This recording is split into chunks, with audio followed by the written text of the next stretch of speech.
back to News 23. 24. Just cuts that out. Okay, welcome back. So today we're going to be talking about the Cold War and all of its effects. The United States changed so much during the Cold War. First, we're going to talk about the GI Bill. The GI Bill of Rights helped 15 million veterans continue their education at the government's expense. It also gave them medical care because the bill provided hospital care for any veteran. $16 billion in loans to buy farms and homes to give them a fresh start business was also given. African Americans and women struggled to receive higher education and loans. Many colleges were segregated, which left little to no options. Overall, 7,800,000 men and women benefited from this bill. Now moving on to Dewey defeats Truman. During the presidential election of 1948, Thomas E. Dewey was defeated by Harry S. Truman. Since Truman was unexpected to win, the Chicago Tribune printed out the headline that said, "Dewey defeats Truman." This was false, though. Dewey decided to stay on the cautious side of campaigning because he knew he was favored and did not want to mess it up. Truman, on the other hand, went all out and attacked the Republicans. Hello and welcome back to News 24. Today we are joined with Mr. Truman. How are you, Mr. Truman? I'm fantastic. Thank you for having me here today. Mia! Where did you go? Mia!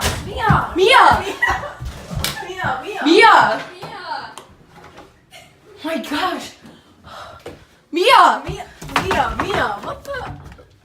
Oh no. Oh, she... Mia! Get back here! Not again! Hey, Trevor! Oh, hi. Have you seen Mia? Well, shoot. She ran away again. Yeah. Can you fill in for her? I got you. Alright, let's go. Hi, Mr. Truman. I'm so sorry Mia couldn't be here. It's all right. So, you defeated Dewey in the election of 1948, even though the headline said that Dewey defeats Truman. How was it being the 33rd president of the United States? Really fun. I helped the people in the Cold War. I created the Truman Doctrine to help all the democratic nations under threat from Soviet force. What made you make this doctrine? Well, there's two threats that made me make this decision. A communist uprising against the government in Greece, and the Soviets demand control over a water route in Turkey. These two reasons are why I decided to make the Truman Doctrine. So I heard you ask for $400 million in military and economic aid to protect the free people of Greece and Turkey against Italian forces. Yes, this is true. It also helped me gain respect from Democrats and Republicans in Congress. I heard you recommended that the U.S. join a military defense pact to protect Western Europe in 1949. Yes, I did. The North Atlantic Treaty Organization, or the NATO. I thought it was necessary to avoid Soviet invasion. I also used the containment policy to contain extreme communism and stop the spread of communism at the end of World War II. Well, thank you so much for being here. I approve this message. Hi, welcome back to News 23/24. Let's get into the Iron Curtain. The United States was tired of babying the Soviets. There was news of Canadian spies stealing atomic secrets for the Soviets. Soviets also started to take over Iran, and this encouraged America to get tough with the Soviets. In March 1946, in Fulton, Missouri, Prime Minister Winston Churchill declared that an Iron Curtain has descended across the continent of Europe. This speech called for the end of communism and partnership between Western democracy. People still debate whether this anticipated the Cold War or caused it. Word. Hello. Welcome back to the news. Now moving on to the Berlin Airlift/Wall. The Berlin Airlift started in June 1948. Soviets cut off access by land to the German city.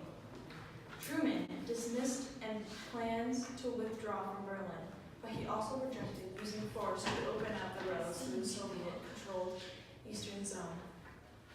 Instead, he ordered the U.S. planes to fly in supplies to the people of West Berlin. The airlift continued for many weeks. At the same time, he sent 60 bombs, capable of carrying atomic bombs, to bases in England. Stalin decided not to challenge the airlift. By May, Soviets finally opened highways, bringing the blockade to an end. The consequences was the creation of two Germanys, the Federal Republic of Germany and the German Democratic Republic. This was the first battle of the Cold War. Thank you. Have you ever heard of the Marshall Plan? No. Well, I have. The Marshall Plan was also known as the European Recovery Program. It was enacted in 1948. It was a United States program giving aid to Western Europe after World War II. Europe was in debt and short in food.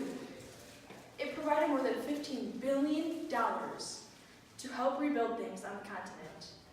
It was crafted as a 4-year plan to reconstruct cities, industries, and heavily damaged structures during the war, and to remove trade barriers between Europe and neighbors by Secretary of State George C. Marshall.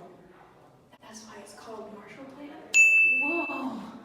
Economic redevelopment, and to halt the spread of communism on the European continent. It was the beginning of Cold War between U.S. and European allies in the Soviet Union because of its implementation. We'll be right back after this short break.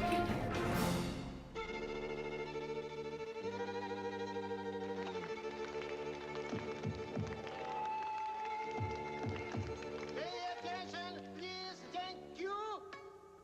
Is next day there?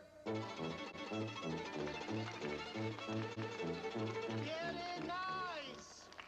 Is next evening there? Very nice. Having no choice is no fun. That's why at Wendy's, every hamburger isn't dressed the same. You'll get your choice of fresh toppings, fresh tomatoes, fresh lettuce, fresh onions, cheese, bacon, and more. Having a choice is better than none. Is next swimwear.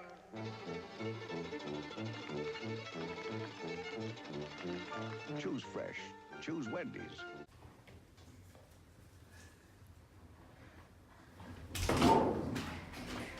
Have you heard of containment? Have you?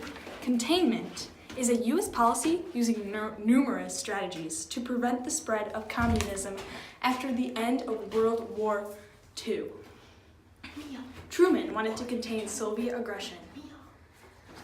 George Kennan, an expert on affairs, said that if we could contain Russia's expansion tendencies, it would cause the Soviets to back off their communist ideas of the world domination and live in peace with other nations. America's leaders had learned the lesson of Munich and appeasement and felt that communist aggression, wherever it occurred, must be put to an end in 1947. Thank you. You're welcome. Was containment the best policy to end communism? Yes. It was an American foreign policy to try to end communism after World War II. The U.S. feared the domino effect after the war. For example, it was a response to a series of moves by the Soviet Union to enlarge its communist sphere of influence in Europe, China, Korea, and Vietnam. Part of containment was the NATO and helped with the Truman Doctrine. There wasn't any other policy to try to stop communism at this time. Therefore, containment is the best policy to end communism. Other Cold War policies were also based on containment. For example, Eisenhower's Cold War foreign policy. Although containment was good, it led the U.S. to get involved with wars such as Vietnam and Korea. Do you agree with what I said? Yes, because it helped end the war and the spread of communism. I approve this message. I hope you agree too. The Truman Doctrine was an American foreign policy whose purpose was to counter Soviet geopolitical expansion during the Cold War. Announced by Harry S. Truman on March 12, 1947, This established that the United States would provide political, military, and economic assistance to all democratic nations under the threat from external or internal authoritarian forces. This changed America's stance on foreign policies and made us more interventionist than isolationist. This was created from the threats of a communist-led uprising against the government in Greece, and Soviets demand control for a water route in Turkey. In the Truman Doctrine, it asked for $400 million in military and economic aid to protect the free people of Greece and Turkey against totalitarian regimens. I'm going to be talking about McCarthyism. So Joseph McCarthy used the growing concern of communism in his re-election campaign. In a speech, he charged that 205 communists were working for the State Department. His power was based off the people's fear of the damage he could do if he pointed his finger their way. Eventually, he became so powerful that even Eisenhower would not dare defend his friend Marshall against the lies of McCarthy. In 1954, McCarthy was exposed on TV and seen as a bully to millions of Americans. Oh, hello. So, today we're going to be talking about baby boom after the GI Bill. And basically, after World War I had ended, there was a flourish of marriages and babies. I know, great. And 15 million babies in the United States from 1945 to 1960 due to post-war confidence and victory. This led to much economic change, which took a huge role in the workforce. And in 1960, 1/3 of married women worked outside the house.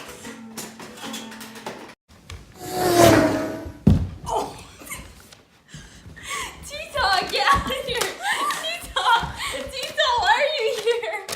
Carl James, get out of my shot! Okay. So today we'll be talking about the interstate highway system. So this is a network of controlled access highways that form part of the United States highway system.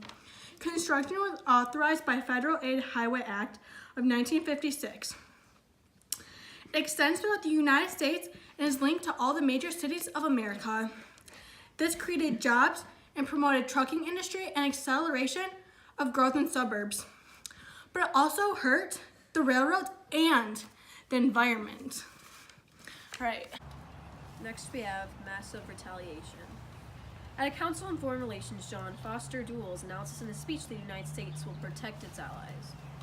President Eisenhower took in the foreign policy of massive retaliation. This was put in place to stop the Soviet threat. If the Soviet Union attacked Europe, the United States would use nuclear weapons as an act of defense.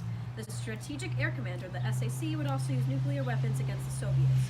Nuclear targeting became more important than the conventional air doctrine and necessary for the military.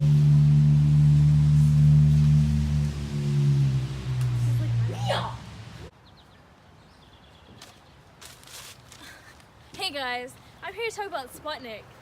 And it was formed in 1958. This was the satellite that the Soviet Union launched to start the space age. This was the world's first artificial satellite. The satellite named Sputnik after the Russian word for satellite. Sputnik was launched in 10:29 Moscow time in Tyurum base in Kazakh Republic. The Sputnik sent radio signals back to Earth to be picked up by radio operators. The Americans were in awe of the Sputnik as it passed over America. In January 1958, the Sputnik deteriorated in the atmosphere and was burned up. The Sputnik circled the Earth every hour and 36 minutes. Officially, Sputnik was launched to correspond with the International Geophysical Year, a solar period that the International Council of Scientific Unions declared would be ideal for the launching of artificial satellites to study Earth and the solar system. Americans had other ideas of what the Soviets were trying to accomplish. The Soviets were way ahead of American space technology, and the Americans feared that they were going to do Americans tried to catch up with the space race. The Soviets then launched the Sputnik 2 and even went ahead of the Americans. The Americans then won by landing the first man on the moon.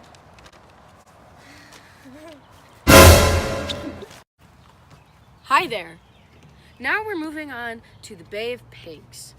Kennedy approved a Central Intelligence Agency scheme to use Cuban exiles to overthrow Fidel Castro's government in Cuba. In April of 1961, the CIA-trained force of Cubans landed at the Bay of Pigs in Cuba. However, the invasion failed to set off as planned. The Cuban exiles had no choice but to surrender. Castro used the failed invasion to get even more aid from the Soviet Union and to strengthen his grip on power. The Cuban Missile Crisis in 1962 was a 13-day confrontation between the U.S. and the Soviet Union. The U.S. reconnaissance planes discovered that the Russians were building underground sites in Cuba for the launching of missiles that could not reach the U.S. in a matter of minutes. Kennedy told the world that he was setting up a naval blockade of Cuba until the weapons were removed. A few days later, the Soviet Union Khrushchev finally agreed to remove the missiles from Cuba. If Kennedy pledged not to invade the island nation and later removed some U.S. missiles from Turkey. A telecommunications hotline was established between Washington and Moscow to make it possible for the leaders to talk directly during a crisis. I'm Sharon. I'm Karen. And I'm Aaron. And you're watching News 23. 24. We'll cut that out. Thanks for watching and joining in for the Cold War. Back to you, Mia. Mia!